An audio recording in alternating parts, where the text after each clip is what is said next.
Namo tassa bhagavato arahato sama sambuddhassa. Namo tassa bhagavato arahato sama sambuddhassa.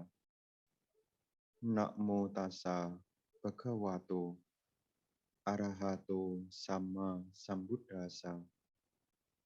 Kalena dhamma sawana etang manggala muthamanti. Mendengarkan dhamma di waktu yang sesuai. Itulah berkah utama.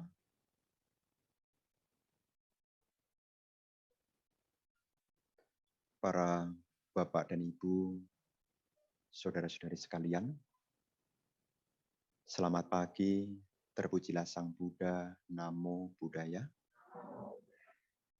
Pada kesempatan pagi hari ini, kita dapat bersama-sama menggunakan waktu untuk melakukan puja dalam rangka memperkokoh keyakinan kepada Tiratana, sekaligus juga memasukkan nilai-nilai luhur ke dalam batin kita.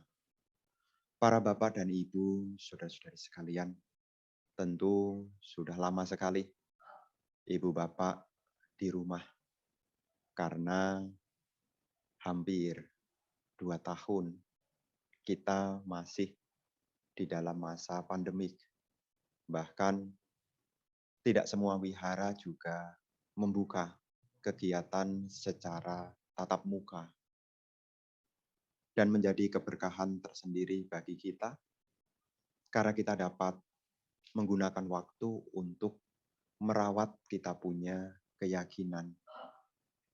Dasar dari praktek hidup yang baik. Dasar dari kita bisa menjalankan ajaran guru Buddha dengan baik kalau kita punya keyakinan. Karena keyakinan ini adalah fondasi dalam menjalani kehidupan, terkhusus ketika kita hidup beragama. Kalau keyakinan yang kita miliki ini tidak kita rawat, maka keyakinan yang kita miliki ini bisa menjadi pudar.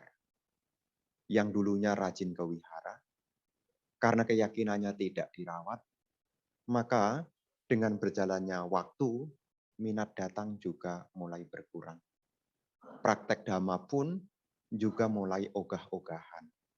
Kenapa? Karena tidak punya kekuatan berupa keyakinan. Setiap kali ibu bapak datang ke wihara, ini adalah upaya untuk merawat keyakinan. Seperti hari ini ibu bapak datang, sebetulnya adalah upaya yang baik untuk merawat keyakinan. Keyakinan seringkali Bante ibaratkan seperti kita punya tanaman. Kalau ibu bapak di rumah punya tanaman, misalnya bunga, karena kemarin masa pandemik, ya salah satu kesibukan perumah tangga, kalau tidak pelihara ikan, pelihara bunga. Jadi harga ikan cupang ya ikut naik, termasuk juga harga bunga juga ikut naik. Nah, selama masa pandemik mungkin di antara Bapak dan Ibu ada yang mungkin membeli bunga. Karena mungkin ya, karena selama ini sibuk bekerja, tidak sempat punya kesibukan yang lain. Kemudian di masa pandemik, kemudian membeli bunga dengan alasan supaya punya kesibukan, supaya tidak bete di rumah. Karena beberapa waktu yang lalu kan di lockdown. Nggak boleh ke sana, nggak boleh ke sini. Akhirnya cukup di rumah saja. Terus ngapain? Kalau rebah-rebahan terus kan lama-lama sakit punggung. Ya akhirnya ya ada yang merawat bunga. Beli bunga, bunganya dirawat. Seperti halnya bunga atau tanaman yang ibu bapak punya di rumah. Kalau tanaman itu didatangkan, kemudian diletakkan di rumah. Karena saking sibuknya, kemudian lupa untuk menyirami. Saking sibuknya juga lupa untuk memberikan perhatian. Apa yang terjadi dengan tanaman itu? Lupa disirami, hanya nunggu air hujan saja. Apalagi kalau terangnya sangat panas sekali, hujannya juga jarang-jarang, tanaman yang dimiliki ini bisa layu. Sudah layu tidak diperhatikan, makin layu. Makin tidak diperhatikan, makin kering tanahnya, makin mati tanamannya. Ini adalah salah satu penggambaran. Kita punya keyakinan. Di dalam KTP kita tulisannya agama Buddha. KTP tulisannya agama Buddha. Kalau jarang disiram, ya, jarang disiram itu artinya jarang mendengarkan dhamma. Boro-boro praktek dhamma. Mendengarkan aja jarang. Apalagi praktek. Seperti tanaman kalau tidak dirawat, tidak diperhatikan, tanaman ini bisa layu. Demikian pula keyakinan yang kita miliki. Jika kita tidak merawatnya, jika kita tidak memberi perhatian, maka keyakinan yang kita miliki pun tambah hari bisa tambah pudar. Lama-lama, saking enaknya, lama-lama enggak usah ke wihara. Saking enaknya, ya enggak usah berbuat baik.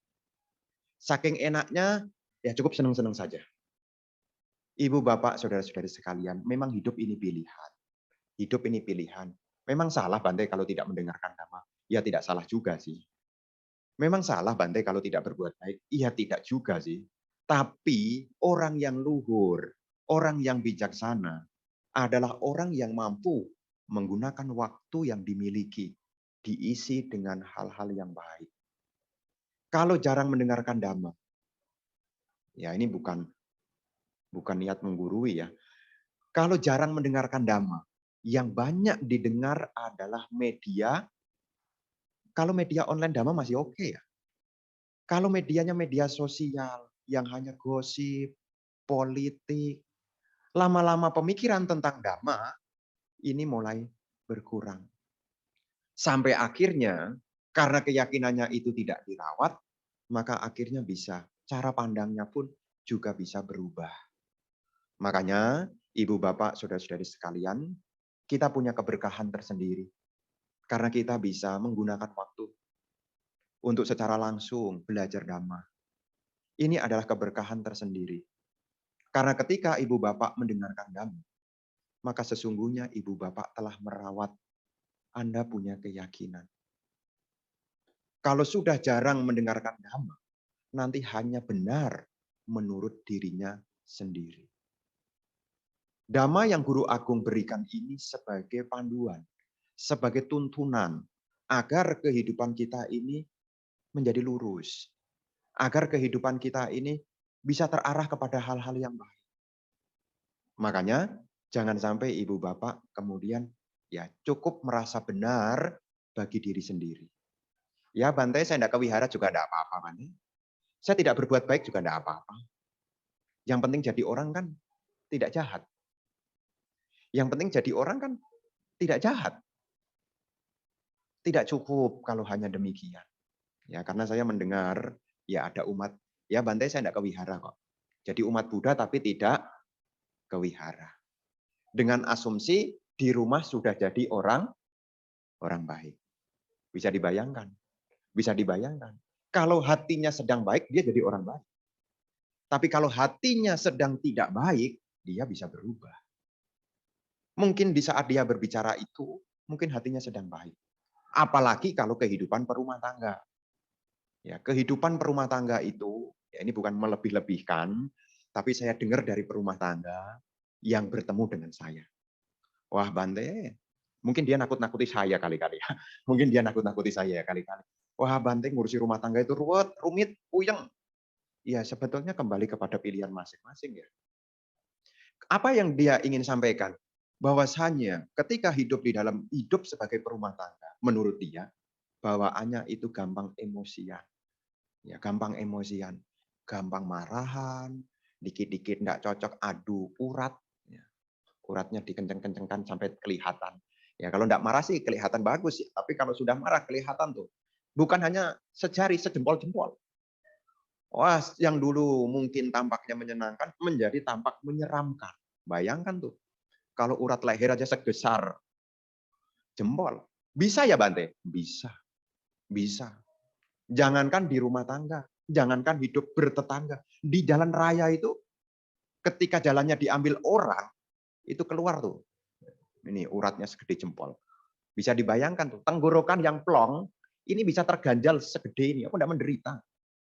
Apa enggak menderita? Makanya supaya kita bisa menuntun kehidupan kita ke arah yang baik, inilah perannya Dhamma. Supaya kita selalu ingat apa yang semestinya kita munculkan dan apa yang semestinya kita harus tinggalkan. Karena pada dasarnya Anda semua punya kualitas yang sama di dalam batin. Apa kualitas yang diharapkan di dalam batin? Anda berharap agar makin hari makin bahagia. Anda berharap agar makin hari menjadi makin tidak menderita. Ini kan harapannya. Secara kualitas. Anda bekerja secara kuantitas, Anda mengumpulkan segitu banyak apa yang Anda miliki. Sebetulnya demi kualitas ini. Coba dibayangkan. Anda kerja dari pagi sampai pagi lagi. Bukan hanya sampai malam. Dari pagi sampai pagi lagi. Untuk apa? Sebetulnya kita berbicara kualitas. Kalau saya punya, maka saya akan bahagia. Kalau saya punya, maka saya tidak menderita. Tapi kebahagiaan itu tidak selalu sama dengan kita punya. Ya, jadi bukan perbandingannya itu berbanding lurus. Bukan. Jadi ibu bapak saudara-saudara sekalian, ada beberapa hal yang membuat kita bahagia itu karena kita punya. Ada beberapa hal yang membuat kita tidak menderita karena kita punya. Ada sesuatu yang kita miliki. Tetapi ada juga beberapa hal yang membuat kita tidak bahagia karena di lain dari apa yang kita punya. Apa salah satunya adalah cara kita menyikapi kehidupan kita. Inilah yang menjadi beda satu sama yang lainnya. Satu sama yang lainnya punya kualitas yang tidak sama. Rumah boleh sama di komplek yang sama. Kendaraan jumlahnya boleh sama. Tapi apakah kualitas batinnya sama? Apakah makin hari makin bahagia? Ataukah makin hari malah makin tambah tidak bahagia? Ibu bapak, Dhamma yang Sang Buddha ajarkan membantu kita supaya kita punya pedoman. Karena Dhamma ini bukan berbicara nanti setelah kematian. Ya. Kita beragama Buddha itu bukan berbicara nanti setelah kematian. Makanya sedikit kan promosi surga. Sedikit kan? Surga itu baru bisa dibuktikan kalau sudah mati. Betul enggak? Siapa yang mau duluan ke surga? Kadang-kadang umat Buddha bisa collab loh gara-gara promosi surga. Itu surga itu urusannya nanti setelah mati. Urusannya kita hidup sekarang adalah urusannya bagaimana supaya kita hidup bahagia sekarang dan juga bagaimana supaya sekarang kita tidak menderita. Jadi Dhamma itu bukan berbicara nanti. Makanya jangan protes sama Bante. Bante, ngomong surga kok sedikit. Loh, masalah Anda itu lebih banyak ketimbang surganya. Ya, masalah Anda itu lebih banyak. Bahkan kadang-kadang Anda memikirkan sesuatu yang Anda sendiri aja tidak sukai. Sudah tidak disukai, dipikir lagi. Oh, tidak kurang kerjaan. Sudah tidak disukai, ya, sudah gitu dipikirkan. Di dalam Dhamma inilah Guru Agung Sang Buddha memberi tuntunan. Ini loh.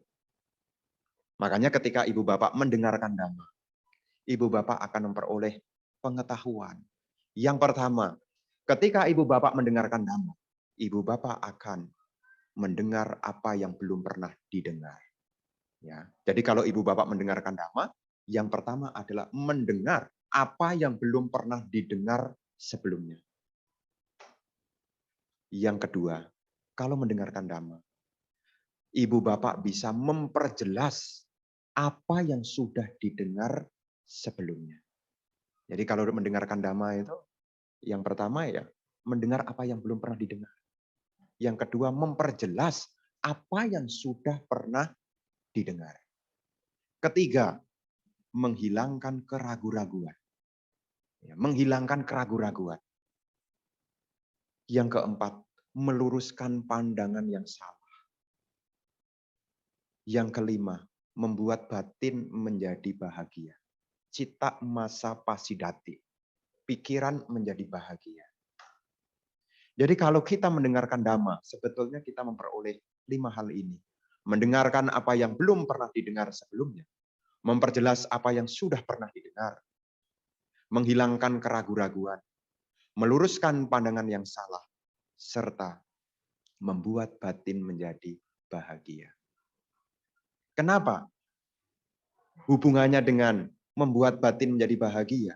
Karena setelah ibu bapak mendengarkan dhamma, ibu bapak bisa membuka mata batin. Ya, ketika mendengar membuka mata batin ini bukan berarti bisa lihat makhluk lain. Ya, di dalam pengertian masyarakat kalau membuka mata batin, mata batinnya terbuka. Wah, itu sudah identik di masyarakat anak indigo lah. Ya. Membuka mata batin itu artinya kita lihat inilah kewajaran dalam hidup yang kita harus siapkan dari sekarang. Namanya membuka mata batin. Namanya tersadarkan, bangun dari tidur yang panjang. Makanya dibuka, namanya melek. Ya, melek itu tidak ngantuk. Ya, kalau ngantuk ya tidak dapat apa-apa. Ya ngantuk kok. Ya. Ketika mata batin ini telah terbuka, ibu bapak akan memperoleh pengetahuan. Kalau ibu bapak punya pengetahuan, maka ibu bapak punya ketenangan. Kenapa kita tidak tenang? Karena kita tidak punya pengetahuan. Jadi ibu bapak dalam kehidupan sehari-hari, kenapa kita tidak bisa tenang? Karena kita tidak punya pengetahuan. Kenapa kita tidak punya pengetahuan? Karena mata batin kita belum terbuka.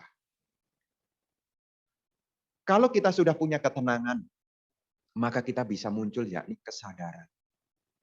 Kesadaran itu kita bisa peka. Ya, punya kesadaran. Kita tidak berbuat jahat karena kita sudah peka. Saya saja tidak mau dijahati, maka saya tidak mau menjahati orang lain. Saya sangat senang sekali kalau mendapat. Jadi sekarang saya harus memberi supaya orang lain mendapat. Namanya ini adalah kesadaran. Dari mana pengetahuan-pengetahuan ini kita dapat? Dari kita mendengarkan dhamma. Ya, makanya ibu bapak ketika mendengarkan dhamma, dhamma ini perlu diulang lagi. Diulang lagi, diulang lagi. Jangan ibu bapak berkata begini, wah Bante pasti ceramahnya itu lagi dah. Ibu bapak urusan rumah tangga itu banyak. Kalau jarang ke wihara, apa yang didapat ini ya bisa hilang. Wong handphone aja butuh di upgrade. Ya, bukan butuh diganti loh ya. Handphone ini butuh di-upgrade ya. Ya, jadi kita punya pengetahuan dhamma, dengan kita mendengarkan dhamma, pengetahuan kita makin hari makin bertambah. Kalau pengetahuan kita makin hari makin bertambah, maka ketenangan makin hari pun juga makin bertambah. Kalau kita punya pengetahuan, maka kita akan sedikit mengalami kekeliruan. Jadi kesalahan itu sedikit karena kita tahu. Dari sekian banyak yang hadir, ada enggak yang tersesat menuju wihara Dhamma Sukha Pluit ini? Ada enggak dari sekian banyak tadi? Enggak ada kan? Kenapa kok tidak tersesat? Ya sudah tahu Bante, alamatnya di belakang Pluit Village ini kok. Ya kan? Begitu kan gampang ancer-ancerkannya kan? Oh, ini nanti tinggal belok ke situ nanti juga sampai. Kenapa Anda bisa dengan tenang sampai sini? Ya karena Anda sudah punya pengetahuan. Dan Anda sampai sini duduknya ya kok di sini. Tadi disuruh duduk di sini atau memang sudah tahu duduknya di sini? Kan di atas ada ruang juga loh. Tahu belum? Tahu kan? Tapi kenapa kok duduk di sini? Sudah punya pengetahuan. Kalau puja bakti ya di sini tempatnya. Kalau ngurusin mungkin berkas-berkas ya di tempat Pak Sarwan di bawah. Kan begitu kan? Anda sudah tahu. Anda tidak lagi bingung, Anda juga tenang, Anda juga jelas cara berjalannya karena Anda punya pengetahuan. Nah, di dalam Dhamma yang Ibu Bapak pelajari, ini sebetulnya banyak pengetahuan. Yang setelah Anda ketahui, hendaknya pengetahuan itu dijadikan praktek keseharian. Jadi pengetahuan yang sudah didapat, ya, setelah didapat itu dijadikan bagian praktek dalam kehidupan. Dan namanya praktek itu butuh proses. Praktek itu butuh usaha. Tidak bisa kita hanya berpangku tangan menunggu perubahan. Tidak bisa. Loh Bante, saya ini sudah sering ke wihara kok tidak berubah-berubah ya Bante. Kalau marah ya tetap marah. Kok tidak berubah-berubah ya Bante. Padahal saya sudah sering ke wihara. Karena pengetahuan yang dimiliki tidak dipraktekkan. Kenapa tidak bisa dipraktekkan? Karena tidak mau berlatih. Dengan asumsi berlatih itu tidak menyenangkan. Menahan kemarahan sama melepaskan kemarahan, mana yang lebih menyenangkan? Kalau tidak suka sama orang, lebih gampang dilepaskan atau ditahan dulu? Tidak suka, langsung keluar tadi, uratnya sejempol tadi. Langsung keluar tuh. Bagaimana ada progres, bagaimana ada perubahan kalau kita tidak berlatih? Makanya Guru Agung Sang Buddha ini, setelah Dhamma disampaikan, maka hendaknya kita mempraktekkan nilai-nilai luhur. Ya, nilai-nilai luhur. Bante, saya belum bisa berbuat baik ya Bante. Ya sekarang seperti orang beres-beres rumah lah. Rumahnya belum mampu dicat. Kalau rumahnya belum mampu dicat, rumahnya diapain dulu? Nggak punya duit untuk ngecat deh. Minimal tiap hari Anda bersihkan lantainya. Artinya dibersihkan yang kotor. Rumahnya mungkin kecil, rumahnya mungkin sederhana. Tapi kalau bersih yang tinggal enak enggak? Enak. Mungkin catnya mungkin ya masih kusam. Tapi debunya kalau tidak ada, yang tidur enak enggak? Enak. Bangun tidur tidak bersin-bersin karena kebanyakan debu. Yang tidur juga nyenyak, yang datang bertamu juga nyaman. Kenapa? Meskipun belum bisa diubah dalamnya, tapi sudah bersih isinya. Sama juga kalau ibu bapak dalam keseharian ibu bapak pasti kenal kok hal-hal yang tidak bajik. Karena untuk mengenali hal baik sama yang tidak baik itu lebih gampang mengenali yang mana? Yang tidak baik. Itu gampang. Anda emosian itu tidak usah diceritakan. Tidak usah dikasih tahu orang, Bapak emosian. Sebenarnya Anda tahu juga kalau sedang emosi. Wong dadanya panas, telinganya juga panas, hidungnya pun juga ikut panas juga. Ya. Anda sebetulnya tahu. Hanya saja karena memang orang punya asumsi kalau tidak menyenangkan, tidak dilakukan. Tapi meskipun itu buruk sekalipun, tapi kalau itu menyenangkan, punya kecenderungan besar untuk dilakukan. Jadi mungkin ibu bapak, saudara-saudari sekalian, mungkin belum punya kesempatan untuk banyak berbuat baik. Tetapi ibu bapak punya pengotor-pengotor batin yang semestinya itu bisa dikerjakan. Karena pengotor-pengotor batin itulah yang sebetulnya sebab terdekat dari kita menderita.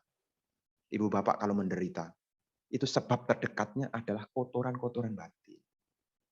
Seperti kebencian, seperti iri hati, seperti merasa dikecewakan, seperti dikhianati, itu kan sebenarnya kotoran-kotoran batin. Yang muncul dari mana? Dari dosa. Aku tidak suka, aku benci. Kalau ibu bapak punya kecenderungan untuk gampang mengumpat, maka ketidakbahagiaanlah yang akan muncul dalam kehidupan Anda. Meskipun kehidupan yang kita jalani ini mungkin tidak menyenangkan sekalipun, tetapi sebagai umat Buddha, sebisa mungkin jangan sampai hal-hal yang buruk makin hari makin berkembang. Anda ingin bahagia, Anda tidak ingin menderita. Semakin Anda banyak mengumpat, semakin Anda menderita. Meskipun awalnya senang, tapi akhirnya Anda menyesal. Kok bisa ya saya seperti itu? Makanya dengan kita belajar Dhamma ini, kita memperoleh pengetahuan.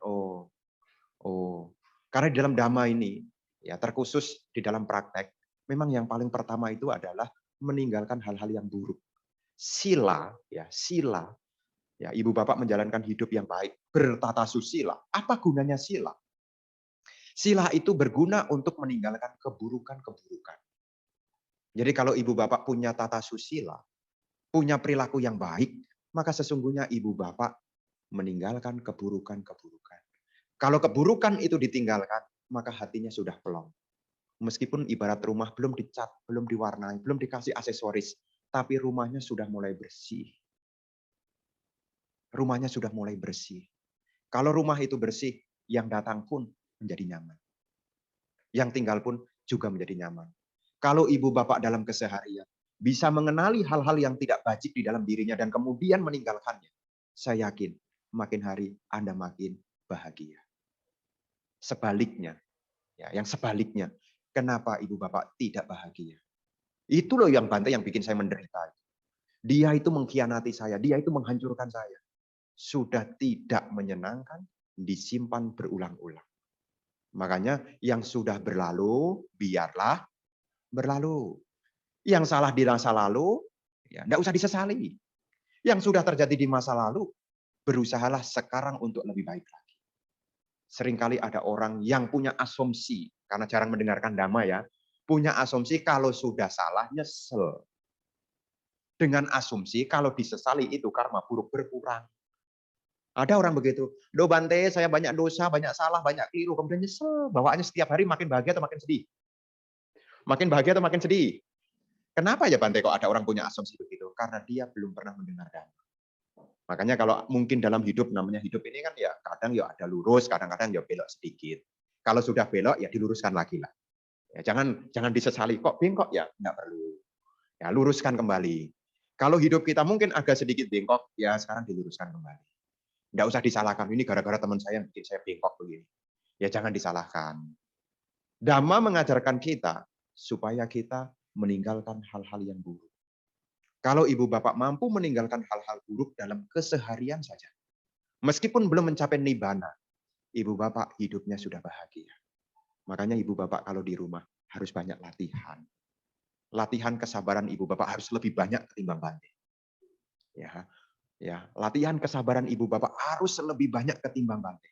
Dan anak-anak yang sekolah, latihan kesabarannya juga harus lebih banyak ketimbang Bante. Kenapa? Karena Bante sudah sekolah duluan. Sudah sekolah duluan. Jadi yang adik-adik kadang-kadang baru dikasih PR. Ya, dikasih PR sama gurunya. Stres. Udah gitu orang tuanya nggak tahu caranya mengajar.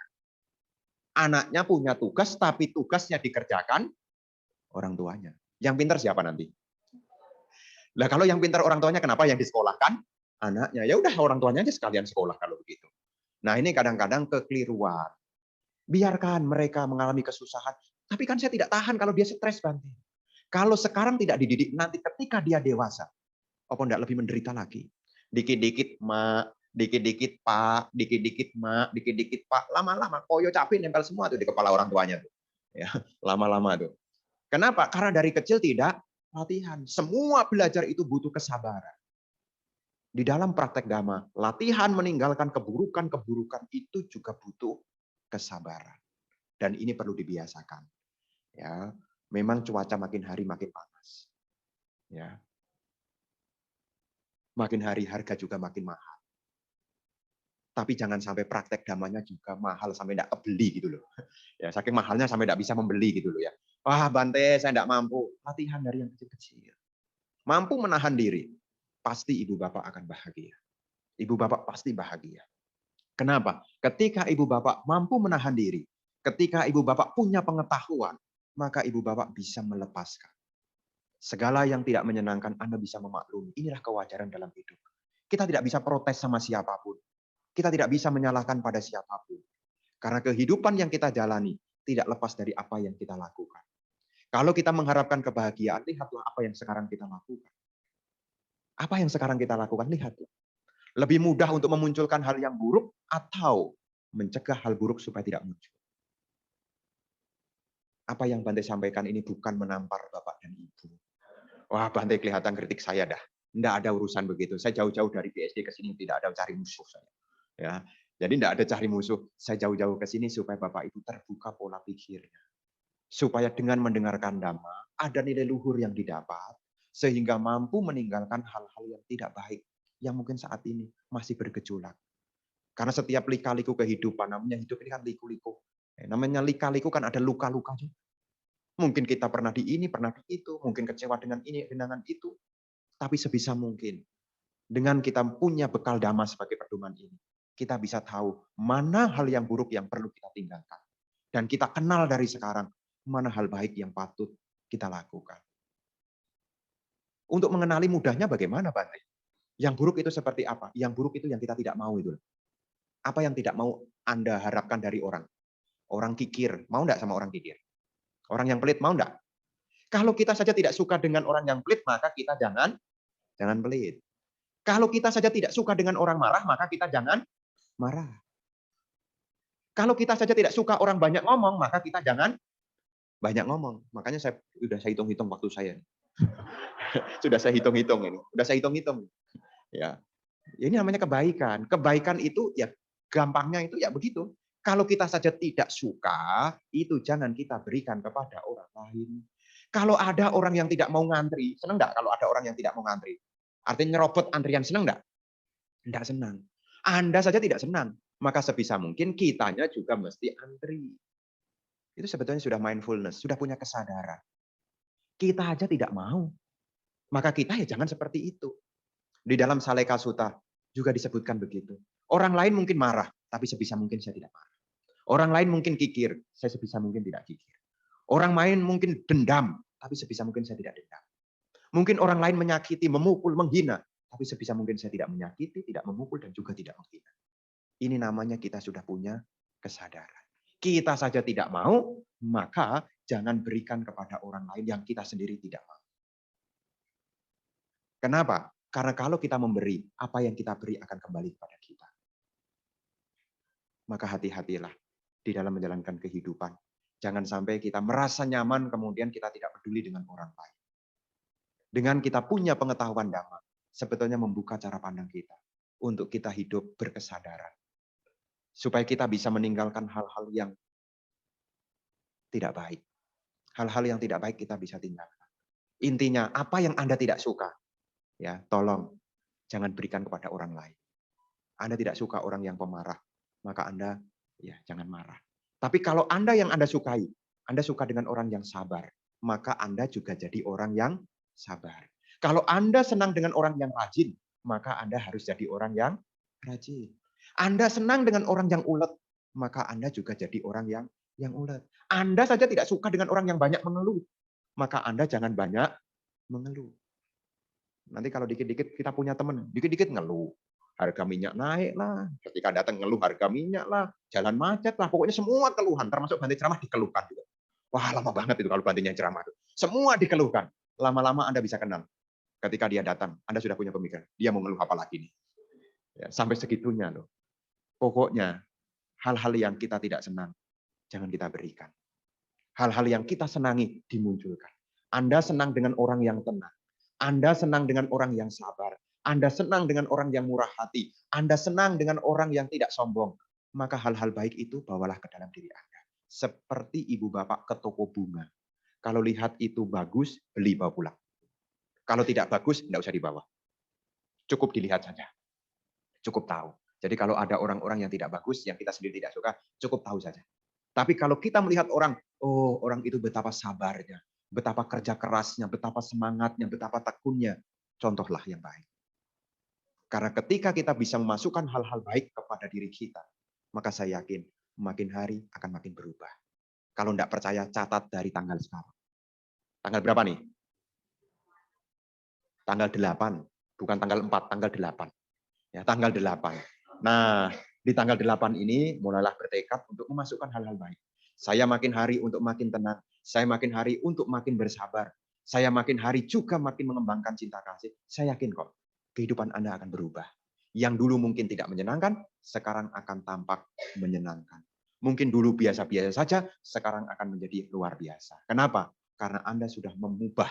Anda punya kebiasaan. Kebiasaan diubah, orangnya juga berubah. Kalau diubah ke baik, maka berubahnya menjadi makin baik. Kalau dirubah makin buruk, ya berubah jadi buruk lah. Kan sebetulnya kan sama. Seperti air teh. Air teh itu kalau ditambahin gula, jadi manis. Kalau hidup Anda isi yang baik-baik, baik-baik, sabar, tenang, rendah hati, mampu mengendalikan diri, rumah tangga makin hari menjadi makin manis. Ada kesalahan, tidak saling nunjuk tangan, tapi saling memahami. Oh iya, ini juga salahku juga kok. Kan hidupnya lebih tenang. Daripada tunjuk sana, ini salah kamu, bukan kamu yang salah. Nanti semua pada nunjuk-nunjuk, wah nanti geger. Ya kalau sudah geger, nanti urusannya datang ke Bante. Bante mohon pencerahannya, gitu. Bante mohon pencerahannya, gitu. Ya jangan begitu ya, jangan begitu. Selama umat Buddha memasukkan hal-hal baik, ya nanti dibaca Manggala Sutta itu semua adalah hal-hal baik. Sabar, rendah hati, ya. Ini adalah hal-hal baik.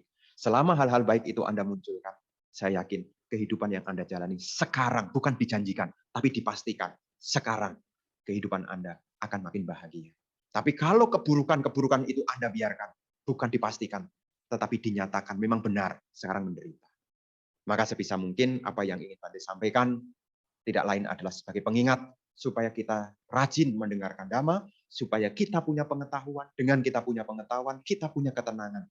Dengan kita punya pengetahuan, ketenangan, kita punya persiapan untuk menghadapi kehidupan. Meskipun kehidupan yang kita alami ini tidak menyenangkan, kita tetap senantiasa di dalam kualitas batin, yakni tetap bahagia dan juga tidak menderita. Itulah harapan kami kepada Anda sekalian sebagai umat Buddha. Semoga hal-hal yang hari ini Bante sampaikan, semoga dapat dipahami dan juga mulailah sedikit demi sedikit dipraktekkan. Jangan sampai hanya indah untuk didengar, tetapi lupa untuk dijalankan. Ibaratnya kalau hanya mendengar teh manis saja tidak akan manis. Kalau tidak ke dapur, kemudian bikin teh manis. Inilah yang kiranya ingin Bante sampaikan. Terima kasih atas perhatiannya. Mohon maaf agak sedikit panjang. Tadi saya pikir hanya 30 menit, ternyata lebih 15 menit. Ya, ya jadi ya saya saling memahami kan, saling memahami. Ya Anda tidak suka sama orang yang banyak bicara. Ya, saya pun juga sama. Sebetulnya saya tidak suka banyak bicara juga. Ya, terima kasih atas perhatiannya sekali lagi. Semoga Anda berbahagia, semoga keluarga Anda berbahagia, semoga semua makhluk hidup berbahagia. Terima kasih. Sotihotu Bante, mau tanya Bante, yang pertama, apakah seorang indigo bisa meramal masa depan? Terus yang kedua, apakah seorang indigo juga bisa disamakan dengan seorang yang mempunyai kekuatan batin seperti biksu yang sudah mencapai ketenangan batin tertinggi dan bisa melihat kondisi alam rendah dan alam dewa? Terima kasih.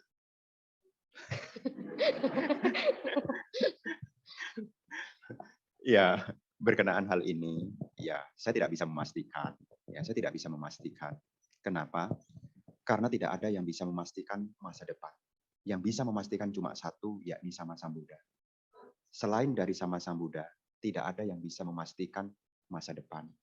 Ya, jadi kalaupun dia bisa, dalam tanda kutip menurut yang bersangkutan, bisa melihat, itu sebatas yakni meramal. Meramal itu ya kira-kira. Kira-kira. Bisa iya, bisa tidak, namanya juga kira-kira. Kenapa masa depan itu sulit untuk dipastikan? Karena banyak sebab. Ya, banyak sebab. Karena banyak sebab, makanya sulit untuk dipastikan. Kalau ibu bapak, ibu-ibu nih, ibu-ibu ke pasar, beli tepung, beli minyak, beli gula. Kira-kira ibu itu mau bikin apa? Kue apa? Ya, bisa enggak nebak? Oh, dia beli itu mau bikin pisang goreng. Bisa enggak? Enggak tahu juga. Enggak tahu juga. Banyak sebab. Jadi seseorang itu tidak bisa dipastikan. Ya, yang bisa memastikan itu sebetulnya adalah diri kita sendiri. Apa yang kita lakukan itu yang bisa memastikan. Makanya kalau ada orang yang bisa menerawang dengan mengatakan indigo dan lain-lain, saya tidak tahu pastinya. Tapi saya pun juga masih ragu-ragu soal hal itu. Karena kalau kembali kepada Dhamma, masa depan ini tidak pasti. Masa depan ini tidak pasti. Kenapa masa depan itu tidak pasti? Karena banyak faktor. Banyak faktor. Lawang Anda tadi aja semalam ya. Semalam mungkin sudah punya planning. Mau puja bakti ke Dharma Suka, Wihara Dharma Suka. Kalau seandainya besok pagi ada undangan yang lebih menyenangkan, ya itu bisa berubah loh. Ya, bisa berubah loh. Sudah disiapkan, itu bisa berubah. Jangankan begitu, baru sampai depan, kemudian ketemu bakmi, itu aja berhenti dulu loh. Berhenti dulu loh. Betul kan? Padahal tadi niat datang untuk masuk ke nggak masalah. Siapa yang bisa memastikan? Nggak bisa. Banyak faktor soalnya. Banyak faktor. Makanya kalau ada orang yang punya asumsi, ini begini, ya itu sekedar masukan saja. Tapi tidak ada yang bisa memastikan. Minimal dalam hidup ini kita bikin persiapan. Ya, persiapan. Bikin persiapan-persiapan itu loh.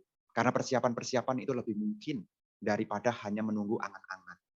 Makanya kalau punya harapan yang besar, makanya ya lihat persiapan apa yang sudah dimiliki sekarang. Itu yang lebih pasti. Lebih pasti. Kalau pengen hafal parita, ya enggak usah diramal Bante. Kira-kira saya tipikalnya bisa hafal enggak? Enggak usah minta terawang. Anda punya parita dibuka, ya, disiapkan dari sekarang, diulang-ulang, nanti bisa. Anda pengen jadi apa? Ya ini bergantung dari apa kesiapan kita. Termasuk dunia ini, ya tidak ada yang bisa meramalkan. Dan yang bisa memastikan cuma satu, Buddha. Buddha bukan meramal, memastikan. Ya, memastikan. Apa yang ada di dalam Dhamma, sabda-sabda Sang Buddha itu pasti.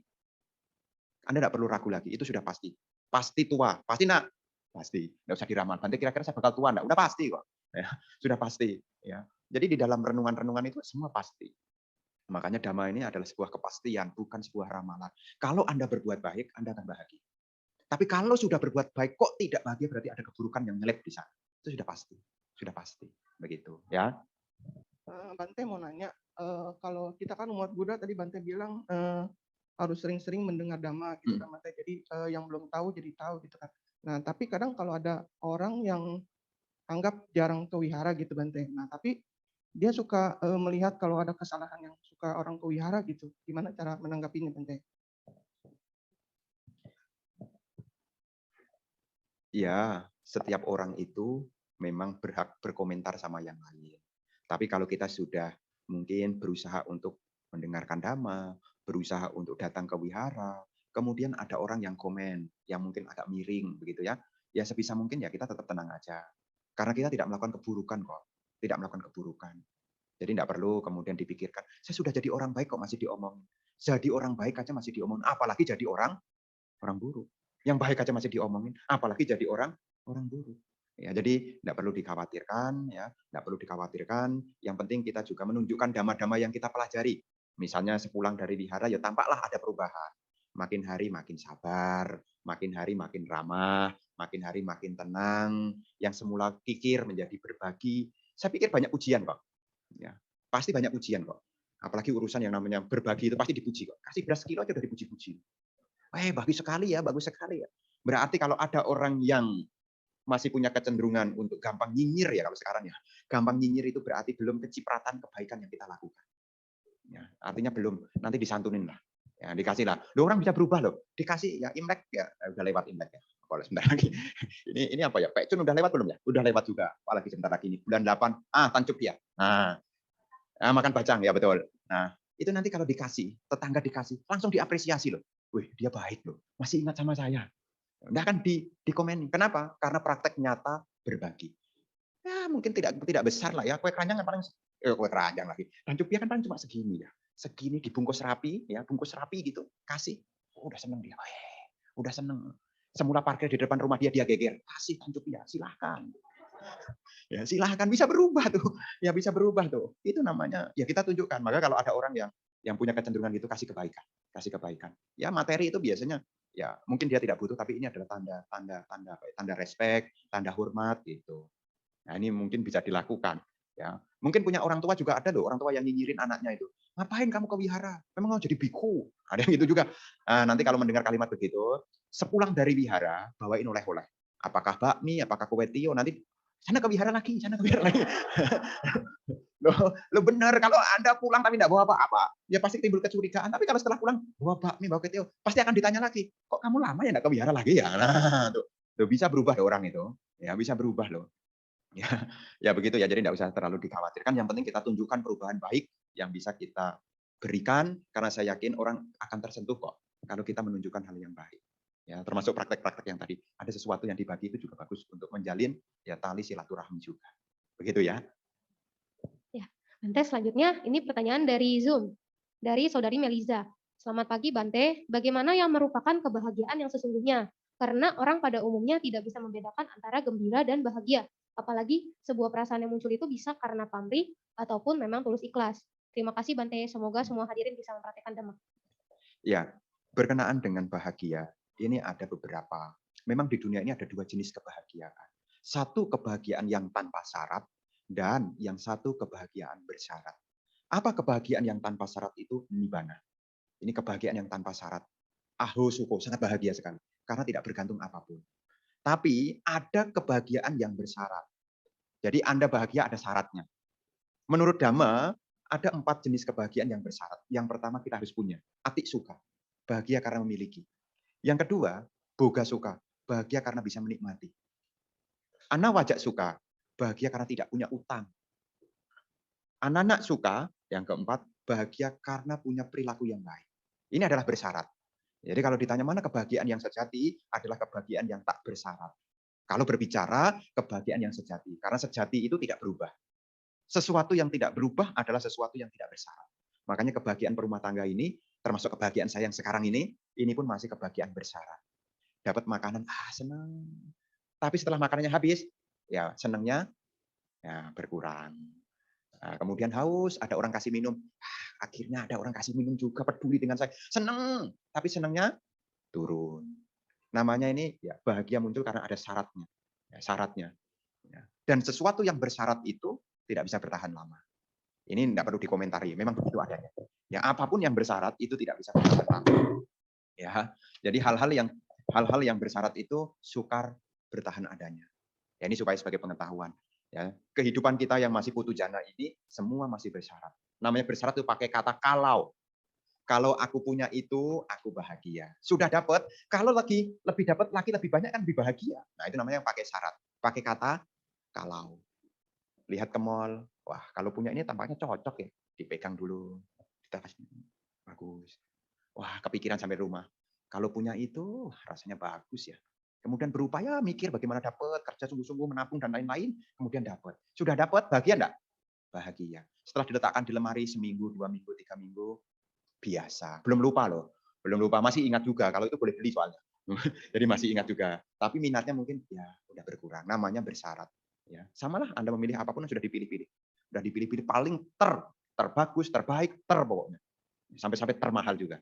Tapi namanya kondisi ini tidak bisa bertahan. Ya, apapun tidak bisa bertahan. Gitu. Jadi ada 2 jenis kebahagiaan. Ada yang bersyarat dan tidak bersyarat. Nah, harapan kita ini adalah bahagia yang tak bersyarat. Ya, kalau tidak ada syaratnya itu kan enak. Ya, enak, apa-apa tidak perlu syaratnya, kan enak. Tapi untuk sampai di sana ini butuh proses. Bukannya tidak bisa loh ya, butuh proses. Begitu ya. Ini Namo Buddhaya Bante. Ini ingin bertanya mengenai musyawadah. Bila kita melakukan musyawadah, kemudian kita meminta maaf karena kita sudah musyawadah, berbohong gitu ya. Apakah dengan minta maaf ini kadar karma buruk kita berkurang? Terima kasih Bante. Ya, kalau kita sudah melakukan apapun, yang sudah berlalu itu tetap berlalu. Nah, bagaimana supaya kadar karma buruk itu bisa berkurang? Ke depan mesti lebih baik lagi. Ya, kalau ibu bapak bikin teh, tehnya mungkin gulanya airnya cuma segini, tapi gulanya 2 sendok. Terlalu manis nggak? Terlalu manis. Minta maaf sama tehnya. Maaf teh, tadi saya kebanyakan masukkan gulanya. Ya, bisa nggak? Nggak bisa. Terus bagaimana supaya manisnya ini bisa berkurang? Sama juga kalau kehidupan kita mungkin ada kekeliruan. Ya, tidak bisa kemudian dengan minta maaf kemudian karma itu berkurang. Yang bikin kadarnya karma itu berkurang kalau kita membuat kebajikan. Mungkin setelah dibohongin tadi ceritanya, besok kita ajak makan bareng. Loh, itu salah satu tuh kebaikan juga, berdana kok. Ya, berdana. Ya, jadi mungkin besok diajak makan bareng, atau mungkin ya kalau ada kesusahan kemudian ditemanin, itu adalah praktek untuk kebajikan juga. Gitu. Ya, jadi bukan dengan minta maaf. Minta maaf itu adalah upaya untuk tidak menyimpan dendam sebetulnya. Ya, supaya menghilangkan rasa bersalah itu sebetulnya minta maaf. Tapi untuk bobot karma itu harus dilakukan dengan perbuatan baik. Gitu. Itu ada dalam salah satu khotbah di dalam Samyutta Nikaya yang berjudul Lona Sutta, khotbah tentang perumpamaan air garam. Nah, jadi kalau air garam itu rasanya asin, supaya tidak asin mesti dikasih air tawar. Sama juga kalau mungkin ada kekeliruan dalam hidup kita ya. Ya, namanya orang hidup ya ada kekeliruan juga, tapi juga ada kesempatan untuk berbuat baik. Ya, dilakukan hal-hal yang baik. Begitu ya. Budaya Bante, saya mau bertanya bahwa salah satu kekotoran batin yang perlu dibersihkan adalah moha. Dan saya kurang mengerti mengenai moha. Mohon dapat dijelaskan moha dan cara membersihkannya. Terima kasih Bante. Iya, namanya moha itu adalah melakukan hal yang tidak biasa. Namanya bodoh. Ya, melakukan hal yang tidak biasanya. Jadi kalau kita melakukan hal-hal yang tidak lumrahnya, itu namanya moha. Ya, orang hidup ini kan mestinya baik, lumrahnya baik. Kenapa menjadi tidak baik? Karena kita tidak punya pengetahuan. Moha. Moha ini ya tidak lurus. Ya tidak lurus, tidak seperti biasanya pada umumnya. Nah, namanya ini ya moha. Sama juga. Kalau ceramah duduk begini, ibu bapak hadapnya ke sini kan. Kalau seandainya ada yang hadap ke belakang terus bagaimana? Kursinya dibalik satu gitu, misalnya begitu. Ya tidak biasa lah. Kalau sampai ada Bante, bodoh berarti dia. Ya. Jadi ini adalah perumpamaannya. Jadi yang namanya ya jalan kesucian, kalau kita berbicara jalan kesucian ya mengikuti biasanya para Arya. Ya, para Arya. Ya, biasanya para Arya apa? Menjalankan jalan mulia berdelapan. Tapi kalau yang dijalankan tidak itu ya tidak mengarah kepada lenyapnya moha. Jadi moha ini ya tidak lurus, moha ini juga tidak biasanya, dan moha ini ya berkaitan dengan 2 yang lainnya ini satu paket. 3 itu satu paket. Loba, dosa, moha ini saling kait-kaitan. Mana yang duluan tidak bisa dikomentari. Oh ini karena keserakahan jadi moha. Tidak juga. Karena ini adalah sudah lingkaran gitu. Sudah lingkaran. Nah, untuk memutus lingkaran ini hanya butuh satu yang perlu kita kumpulkan, mengarah kepada wija, pengetahuan. Pengetahuan. Kalau kita punya wija ini ya praktek, yaitu jalan mulia berdelapan itu. Jadi kita punya wija itu. Nanti kalau di topik yang lain, ya di topik yang lain itu ada istilahnya, yakni 7 tahap pemurnian, 7 tahap kesucian. Namanya sata wisudi. Sata itu 7, wisudi itu pemurnian. Jadi untuk melenyapkan loba dosa moha, itu butuh 7 tahap kalau kita mengacu kepada perihal ini. Yang dimulai dari sila wisudi, berupaya untuk memurnikan moralitas, sila wisudi. Kemudian yang kedua, cita wisudi, berusaha untuk memurnikan pikiran. Makanya kita latihan menjalankan sila, latihan ketenangan, ini cita wisudi. Kemudian yang ketiga, diti wisudi, meluruskan pandangan. Ya, diti wisudi. Nah, pandangannya diluruskan supaya kita tahu ya sesungguhnya kita ini hanyalah perpaduan antara nama dan rupa, tidak ada aku yang kekal. Ini namanya meluruskan pandangan. Kemudian yang ketiga, kangka witharana wisudi. Kangka witharana wisudi ini adalah pemurnian dalam upaya untuk menghilangkan keraguan-raguan. Nah, ini sudah mulai memahami tentang paticca samuppada. Semua yang muncul bersebab. Namanya orang kalau sudah tidak ragu-ragu dia tahu oh ini muncul karena sebabnya. Kangka witharana wisudi. Kemudian mulai mengerti mana jalan dan mana yang bukan jalan. Maga amaga wisudi. Nah, yang keenam, pati pada nyana dasana. Mulai menapaki. Ya, jadi apa yang sudah dipelajarin mulai ditapaki. Menjalankan jalan mulia berdelapan. Mulai ditapakin. Nah, dan akhirnya yang ketujuh adalah nyana dasana wisudi. Bisa melihat sebagaimana adanya. Jadi tidak bodoh lagi. Ya, tidak bodoh lagi. Ini ada di dalam ya khotbah ini sebetulnya ada di dalam Majjhima Nikaya. Ya, Majjhima Nikaya ini diuraikan oleh Bhante Sariputta ketika bertemu dengan Bhante Puna. Ya, beliau menjelaskan apa manfaat kehidupan Brahmacari. Apakah menjalankan sila ini demi Brahmacari? Nah, menjawab tidak. Menjalankan sila untuk pemurnian pikiran. Dari pemurnian pikiran berkembang pemurnian pandangan. Dari pemurnian pandangan itu menghilangkan keraguan-raguan. Dari menghilangkan keraguan-raguan ini bisa tahu mana jalan, mana yang bukan jalan. Kalau sudah tahu mana yang jalan, mana yang bukan jalan, kemudian pati pada, menempati, melatih. Hingga akhirnya mencapai yang melihat sebagaimana adanya. Yata buta nyana dasa. Itu ya memang semua butuh proses, masih panjang. Ibaratnya ini kita mau ke mana ya? Mau ke Cakung ya. Mau ke Cakung di sini kan naik busway. Kalau mau ke Cakung turun di mana dulu dari sini ya? Nggak pernah tahu ya. Kalau naik busway ke stasiun kota dulu kayaknya ya. Ya pokoknya kira-kira begitulah ya. Kira-kira begitu ada tahapan-tahapan. Jadi kira-kira begitu. Jadi sebelum sampai di tujuan ada tahapan-tahapan. Stasiun 1, stasiun 2, stasiun 3. Nah, kita membangun dulu dari orang yang punya keyakinan membangun silanya. Setelah silanya dibangunkan, membangunkan batinnya, mulai meneguhkan batin samadhi. Setelah samadhinya diteguhkan, ya melanjutkan memurnikan pandangannya. Ini sudah pannya, ini sudah mengarah kepada pannya. Namanya pannya itu adalah pengetahuan yang menyeluruh, bukan tanggung-tanggung. Pengetahuannya menyeluruh, namanya panya. Pa itu menyeluruhnya mengetahui. Panya artinya mengetahui secara keseluruhan. Makanya orang yang sudah sampai panya, punya panya, ya dia pasti wija. Tidak lagi ada moha lagi. Nah, jadi begitu ya. Ini pertanyaannya adalah dalam hidup berumah tangga butuh komunikasi agar harmonis. Tapi terkadang komunikasi ini juga bisa membuat keributan, memendam juga salah. Jadi bagaimana menurut Bante jalan keluarnya? Terima kasih. Nah, mesti harus sabar. Dan tolong, waktunya makan bukan waktunya berceramah. Ini diingat nih, ibu-ibu nih, ibu-ibu nih. Ibu, bapak-bapak nih diingat nih. Baru anak mau ngambil nasi. Tadi PR-nya sudah dikerjakan belum? Mau makan, dikomentari. Biarlah dia makan. Nah, baru suaminya mau ngambil nasi. Tadi barang sudah dikirim belum? Baru mengambil nasi. Itu sebetulnya hal-hal kecil yang membuat tidak bahagia. Makanya kalau waktunya makan, makanlah. Kalau mau cerita setelah makan. Ya, karena makan itu sensitif. Kenapa? Kenapa? Karena hidup untuk makan. Ya hidup untuk makan, betul kan? Karena saya ketemu dengan umat bilang begini, Bante, kita ini kerja ini untuk mencari sesuap nasi, Bante. Tuh. Jadi artinya semua makhluk itu mencintai makanan. Dan kalau mengumpulkan orang paling gampang kalau dikasih makan. Giliran ada makan malah diceramai. Ini tambahan. Tambahan. Jadi tolong, saya dulu juga pernah jadi anak juga. Ya, saya dulu juga pernah jadi anak. Tahu rasanya sakit hati juga. Kok Bante masih ingat? Ya iyalah masih waras kok. Dan ini saya ceritakan lagi supaya ibu bapak yang di rumah makin hari menjadi makin bahagia. Anak baru pulang dari sekolah. Sudah capek sekolah, udah jauh. Naik angkot, pegel, ngantri, lama. Giliran mau ngambil nasi. Baru ngambil nasi jadi belum. Itu saudara itu dibagiin lah ya. Belum diambil, sudah dibilangin. Gimana rasanya? Jangan dihabiskan lauknya. Ngambil aja belum. Ngambil aja belum. Ya, jadi urusan begini, ini urusan makan ini adalah waktu yang paling membahagiakan. Ya, jadi kalau dalam komunikasi rumah tangga ini kan kumpulnya di jam makan. Waktunya makan. Ya, setelah makan, kalaupun ada pesan dan pesan nanti dibicarakan setelah makan. Ya, kadang-kadang jam makan ini tidak dihargai. Apalagi kalau makan sudah pegang handphonenya, udah tidak dapat duit lagi. Ya, jadi ini juga salah satu yang tidak membuat harmoni juga. Ya, tidak ada harmoni juga. Namanya orang bangun rumah tangga itu dulu awalnya karena butuh kepedulian. Saya mendekati dia supaya dia peduli sama saya. Sudah jadi pasangannya malah tidak ada kepedulian. Ya, wujud dari kepedulian ya tidak banyak ceramah. Karena kalau terlalu banyak ceramah nanti ya pada dasarnya tidak suka kok. Ya tidak suka. Wah, apalagi ceramahnya pakai urat sejempol tadi. Ya, siapa yang suka? Ya, jadi sebisa mungkin ya ada waktunya ya. Kalaupun ada hal-hal bicarakan ya, ya dari jauh-jauh hari dibicarakan dan kalaupun berbicara juga tahu waktunya juga. Ya. Dan kalaupun tidak diperhatikan harap memaklumi, mungkin ada kesibukan.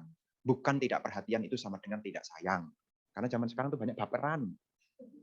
Ya banyak yang baperan, baru enggak dijawab, ditanya, "Pak, bapaknya diem." Terus pikirannya kemana-mana. Jangan-jangan dia punya simpanan lagi. Itu kan dibikin-bikin sendiri pikirannya. Ya kan kadang-kadang kan begitu kadang-kadang. Makanya kadang-kadang begitu, kadang-kadang ceritanya ke Bante juga. "Waduh Bante mohon dikasih pencerahan." Saya cerita dulu, "Apa dulu?" Ada juga orang minta nasihat, "Bante, sedang padu, suami istri padu sama ya suami dan istri lagi ngomong gitu. Kemudian dia WA, 'Bante mau bicara, ini suami saya marah, tolong Bante nasihati.'" Bagaimana? Bagaimana ini? Saya bilang, "Ya ini waktu yang tidak tepat," saya bilang. Ya kecuali yang bersangkutan, ya mungkin suaminya datang atau istrinya datang bareng-bareng lah. Jangan satu merasa jadi yang jahat kemudian minta pahlawan untuk membenarkan. Saya enggak mau jadi pahlawan juga. Ya, saya enggak mau juga. Makanya saya bilang, "Enggak lah, waktunya enggak tepat." Enggak tepat. Makanya kalau ibu bapak di sini mungkin ada saling padu gitu, jangan telepon saya. "Bante mohon nasihati istri saya." Waduh, jangan, jangan, ya jangan tidak tepat. Nanti Bantenya ikut-ikut juga. Bante ikut-ikutan. Nanti ke bawah-bawah. Ya, jadi nanti memang komunikasi ini memang kadang-kadang memang perlu latihan ya, latihan. Sekarang bahasa itu meliputi dua loh, verbal dan non verbal, harus peka. Ya. Kadang-kadang dia tidak berbicara, tapi dia ada maksud tertentu. Ya, harus peka. Ya, verbal dan non verbal, karena bahasa itu komunikasi itu ada verbal dan tidak verbal. Makanya kadang-kadang kalau tidak diomongkan dia juga tidak tahu. Kadang-kadang ada orang yang saking jeneknya gitu ya, ngomong begini. Mestinya dia tahu loh Bante. Makanya saya tanya, memang ngomong? Enggak. Tapi kan dia bisa lihat saya. Ya tapi kan orang mana tahu kalau tidak ngomong. Oh sudah ngomong aja tidak tahu, apalagi tidak ngomong. Nah, jadi memang ya lika-liku kehidupan. Ya, kecuali sudah jadi soulmate. Kalau sudah jadi soulmate tidak perlu ngomong. Udah tahu matikan lampu, udah tahu. Udah jadi soulmate udah tahu dia, tidak perlu ngomong. Tidak perlu ngomong. Tapi kalau masih ya masih belum soulmate, masih pakai kode verbal. Tolong diambilkan, tolong diambilkan. Tahu ngambilkan air. Itu udah soulmate itu. Sudah soulmate itu sudah tahu ambilkan air. Kemudian misalnya ambilkan tisu, udah peka dia. Peka loh. Ada loh yang begitu, peka. Jadi di rumah itu hening. Hening. Jadi suasana itu kayak ya wipasana hening gitu. Jadi kalau saya datang ke rumah dia, misalnya saya ngobrol dengan suaminya, kemudian istrinya dibeginikan. Dia tahu loh, ngambilkan air. Ada Bante datang ngambilkan air. Tahu loh ngambilkan air. Ngerti. Saya aja hadir aja enggak tahu loh dia mau ngapain. Terus udah dikeluarkan air ya. Kemudian istrinya lihat suaminya.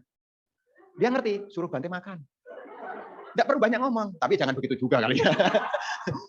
Ya saking wah mungkin dia pakai coding mungkin ya, sudah pakai coding ya. Saya waktu bertamu saya juga bingung nanti ceramah saya nanti pakai bahasa apa gitu.